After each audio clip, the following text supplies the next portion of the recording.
1.5 अरब रुपए का फ्रॉड हो गया है। जी हाँ, 2000 अफराद के साथ 1.5 अरब का फ्रॉड हुआ है।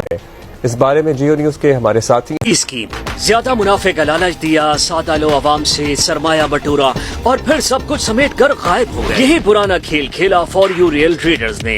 दूध के कारोबार का दावा किया, हर माह 8 से 10% मुनाफे का झांसा और शानदार दफातर के जरिए आवाम का एतमाद जीता। नतीजा 1.5 अरब रुपए का फ्रॉड और 2000 से जायद मुतासरीन। किसी ने जायदाद बेचकर 50 लाख लगाए, किसी ने 15 लाख तो किसी ने जेवर बेचकर 10 लाख की सरमायाकारी कर दी।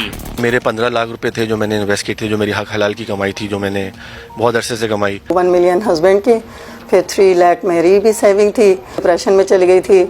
तकरीबन 1 हफ्ता 1.5 तो बिल्कुल सिर्फ रोना ही होता था कि इतना ज़्यादा मेहनत का पैसा था। हमारी तो इदारों से भी दरख्वास्त है कि इनके ऊपर एक्शन लिया जाए। सारी चीज़ें हम लोगों ने जमा की। हमारे ग्रुप एडमिन ने हमारे साथ बहुत ताउन किया।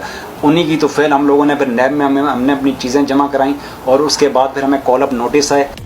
जियो न्यूज की तहकीक के मुताबिक SCCP ने जुलाई 2022 में ही इस कंपनी की सरगर्मियों को मशकूक करार दिया। लेकिन सवाल ये है कि फिर अगले 2 साल तक कंपनी कैसे धड़ल्ले से काम करती रही। SCCP के नॉलेज में आगे है तो उसको मस्ट टेक एक्शन। कंप्लेंट दाखिल करनी चाहिए थी, पब्लिक को आगाह करना चाहिए था। वो इसको FIA को देते, खुद भी कंप्लेंट दाखिल कर देते हैं, कर सकते थे इस कंपनी के डायरेक्टर्स के खिलाफ, उसके खिलाफ। मार्च 2024 में FIA ने पहला नोटिस जारी किया, मगर जुलाई 2024 तक ये फ्रॉड जारी रहा। नैब और FIA ज़राए के मुताबिक सिस्टम की 2 बड़ी खामियां ऐसे फ्रॉड की असल वजह हैं। फ्रॉड कंपनियां एक साथ बड़ी ट्रांजैक्शन नहीं करती, बल्कि थोड़ी थोड़ी रकूम दर्जनों अकाउंट्स में मुंतकिल करती हैं ताकि फाइनेंशियल मॉनिटरिंग यूनिट की नजरों से बच सके। फाइनेंशियल मॉनिटरिंग यूनिट मशकूक ट्रांजैक्शंस की रिपोर्ट तैयार तो करता है, मगर FIA ज़राए के मुताबिक ये रिपोर्ट्स मुताल्लिका इदारों तक पहुँचने में बहुत ताखीर होती है। इस दौरान स्कैमर्स बड़ा फ्रॉड करके गायब हो जाते हैं।